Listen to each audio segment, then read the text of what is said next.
बिस्मिल्लाहिर्रहमानिर्रहीम। आज हम अपने किचन में बनाने जा रहे हैं आलू मटर गोश्त। बीफ का हमने गोश्त लिया है जो ये बहुत ही ज़्यादा मज़े का बनता है। चलिए जी, अब हम रेसिपी की हमने तरफ आधा चलते किलो हैं। बीफ का रेसिपी गोश्त स्टार्ट कर। और एक मीडियम साइज़ की प्याज ले लिए जिसको हमने इस तरह से कट कर लिया है। 2 मीडियम साइज़ के टमाटर ले लिए हैं जिनको हमने क्यूब्स की शेप में कट कर लिया है। अब हम एक पैन लेंगे, उसमें हमने 2 चमचे ऑयल डाले, वो हमने थोड़ा सा गरम किया। जैसे ही ऑयल गया उसके अंदर प्याज डाल दी।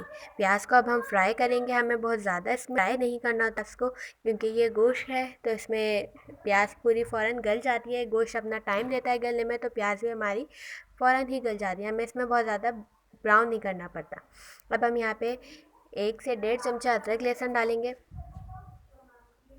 उसको हम अच्छे तरीके से फ्राई कर लेंगे। अदरक लहसुन को अदरक लहसुन बहुत अच्छे तरीके से फ्राई हो चुका है। अब हम इसमें गोश्त डालेंगे अपना।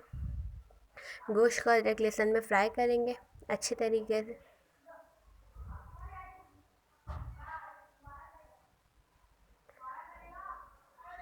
जैसे ही हमारा गोश्त जो है अदरक लहसुन में अच्छी तरीके से फ्राई हो जाएगा, उसमें हम टमाटर डालेंगे।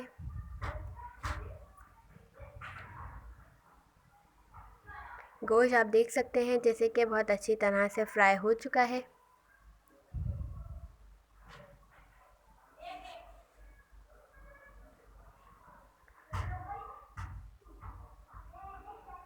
अब हम टमाटर डालेंगे इसमें, जो हमने काट के रखे थे हमने वो टमाटर डाल लिए।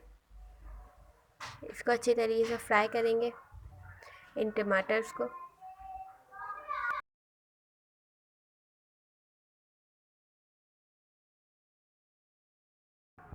अब हमने यहाँ पे 1 चमचा पिसी मिर्च ले ली है, लाल पिसी मिर्च, 1 चमचा हल्दी और 1 चमचा नमक ले लिए है। नमक आप अपने टेस्ट के हिसाब से ले सकते हैं और मिर्च भी आप अपने टेस्ट के हिसाब से ले सकते हैं। अगर आप ज़्यादा मिर्च खाते हैं तो ज़्यादा लें।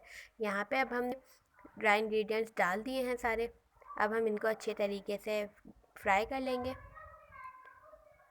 अच्छी तरह से भून कर इन मसालों को।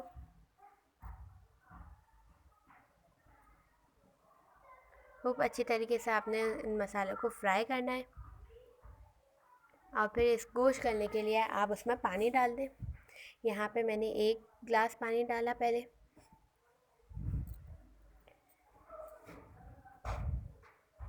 आधा गिलास पानी और डाला ताकि हमारा गोश्त अच्छे से गल जाए। गोश्त गलने में थोड़ा सा टाइम लगता है, तकरीबन 1.5 से 2 घंटा लग जाता है गोश्त को गलने में। जब तक गोश्त बहुत अच्छा ना गला हुआ जब तक खाने में मज़ा नहीं आता। अब हम अपना जो है भगोने को ढक देंगे।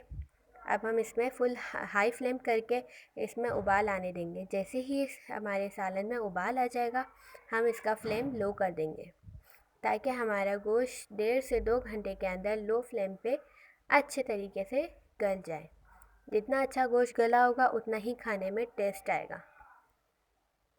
अब हम मिलते हैं आपसे जब गोश्त गल जाएगा, उसके बाद फिर हम मिलते हैं आपसे 1.5 से 2 घंटे। अब जैसे कि आप देख सकते हैं 2 घंटे बाद हम आए हैं, बहुत अच्छे तरीके से गल चुका है गोश्त। अब हम इसमें थोड़ा सा पानी है, इसको हम अभी और थोड़ा सा भूनेंगे। गोश्त जितना अच्छा गला होता है उतना ही खाने में मज़ा आता है, इसलिए गोश्त को आप ध्यान रखिएगा, बहुत अच्छे से गलाइएगा। हमने एक बोटी निकाल के चेक किया था, अच्छे से गल चुकी है बोटी। अब हम इसको थोड़ा सा और भून लेंगे ताकि ऑयल जो है रिलीज़ हो जाए, ऑयल ऊपर आ जाए, मसाला अपना ऑयल छोड़ दे। थोड़ा सा और भूनेंगे हम इसको। इसके अंदर हम आलू, हमने जब तक हमारा जो है ये गोश्त रहा था, हमने अपने आलू 3 बड़े साइज़ के आलू ले लिए थे। उसको हमने धोकर, काट कर, छील कर काट लिया है क्यूब्स की शेप में। बस जैसे ही मसाला हमारा भुनेगा, देखिए आप देख सकते हैं ये ऑयल रिलीज़ कर दिया है मसाले ने।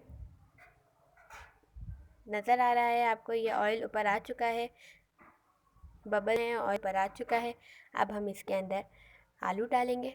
ये बहुत ही बेसिक सी रेसिपीज़ हैं, जो लड़कियां भी नया नया खाना बनाना सी हैं वो इन रेसिपीज़ को देखें। बहुत ही इजी रेसिपीज़ हैं ये, बहुत ही आसानी से बन जाएंगी, कोई मुश्किल नहीं है इसके अंदर।